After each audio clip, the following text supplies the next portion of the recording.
வணக்கம். மாறன் இயக்கத்தில் பிளாக்மெயில் திரைப்படம். இந்த படத்தை பற்றி சொல்லணும்னா ஜிவி பிரகாஷ், ஸ்ரீகாந்த், பிந்து மாதவியெல்லாம் நடிச்சிருக்காங்க. இப்படி ஒரு கலக்கலான ஒரு கூட்டணி. இந்த படத்தின் மையம் என்னென்னா, அதை அழகான முறையில் எல்லாத்துக்கும் புரிகிற விதத்தில் என்ன செய்திருக்கிறாரு டைரக்டர் மாறன் அழகாக சொல்லியிருக்கிறார். என்ன அப்படின்னா, பிளாக்மெயில் பண்ணுறதுக்கு காரணம் எங்கே இருக்குது அப்படிங்கிற ஒரு விஷயத்தை அவர் இந்த படத்தில் சொல்லியிருக்கிறார். கல்யாணம் ஆகிறதுக்கு முன்னால் காதலிக்கிற டைமில் இந்த பெண்கள் ஆண்களும் ஒருத்தருக்கு மிஸ் அண்டர்ஸ்டாண்டிங்கில் நடந்துக்கிற ஒரு வாழ்க்கையெல்லாம் ஃபோட்டோவாக எடுத்து வச்சு, வீடியோவாக எடுத்து வச்சு அன்னைக்கு ரசிக்கிறது. பின்னால் அவங்கள கல்யாணம் பண்ணாமல் மாப்பிள்ளை இன்னொருத்தரை கல்யாணம் பண்ணிக்கிட்டா அந்த நேரத்தில் அந்த எதிர இருக்கிற நபர்கள் பிளாக்மெயில் பண்ணுறத ஒரு கருவாக கொண்டு தான் இந்த படத்தை இன்றைக்கி பண்ணியிருக்கிறாரு. இப்படி ஒரு நல்ல விஷயத்தை கொடுத்துருக்காரு இந்த விஷயம். அதே மாதிரி இந்த பிளாக்மெயில் அப்படிங்கிறது கண்ட மட்டும் சுற்றி ஒரு ட்ராவலுக்குள்ளே இருக்கும்.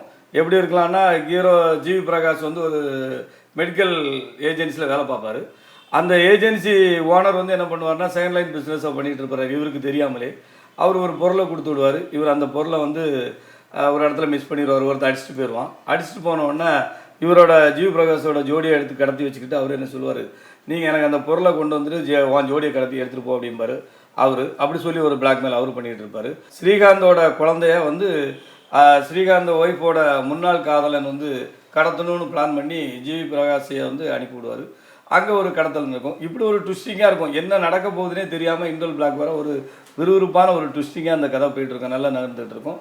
இந்த இடத்துல சாங்கு, ஃபைட்டு எல்லாமே ஒரு நிதானமாக அழகான முறையில் ஒரு கேமராமேன்லாம் நார்மலாக ஒரு படத்தை பார்க்குற அளவில் நல்லா பண்ணியிருக்கிறாரு. அந்த லெவலில் இருந்துகிட்ருக்கோம் எல்லாமே. ஆனால் இன்டர்வல் பிளாக்கு பிறகு எந்த விஷயமுமே ஒரு சுவாரஸ்யம் இல்லை. எப்படி பண்ண, ஆனால் எல்லா விஷயமும் தெரிஞ்சும் அந்த மாதிரி பொண்ணுக்கு தவறு நடந்தும் அதை ஏற்றுக்கிற பக்கத்தில் மாப்பிள்ளை ஸ்ரீகாந்த் இருந்திருப்பார்.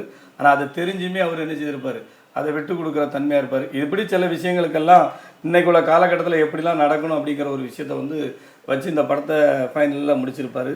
இப்படி ஒரு ஒர்க் அவுட்டான படம். இதை கண்டிப்பாக நீங்கள் எல்லோரும் திரையில் பார்க்கணும். பார்த்தீங்கன்னா உங்களுக்கு தெரியும் நமது குழந்தைகள்லாம் எப்படி வளர்க்கணும், பிள்ளைங்க எப்படி இருக்கணும், இன்றைக்கி இருக்கிற சமுதாயத்தில் இருக்கிற பெண்கள்லாம் எப்படி இருக்கணும் அப்படிங்கிற சில விஷயங்கள் கொடுத்துருக்கிறாரு, சில கருத்துக்கள். ஆனாலும் ஒரு மசாலா படம் தான், மசாலாவாக தான் இருக்குது. ரொம்ப ஒரு ஆவரேஜான ஒரு படம் தான், பெரிய பிரம்மாண்டமான படம் இல்லை.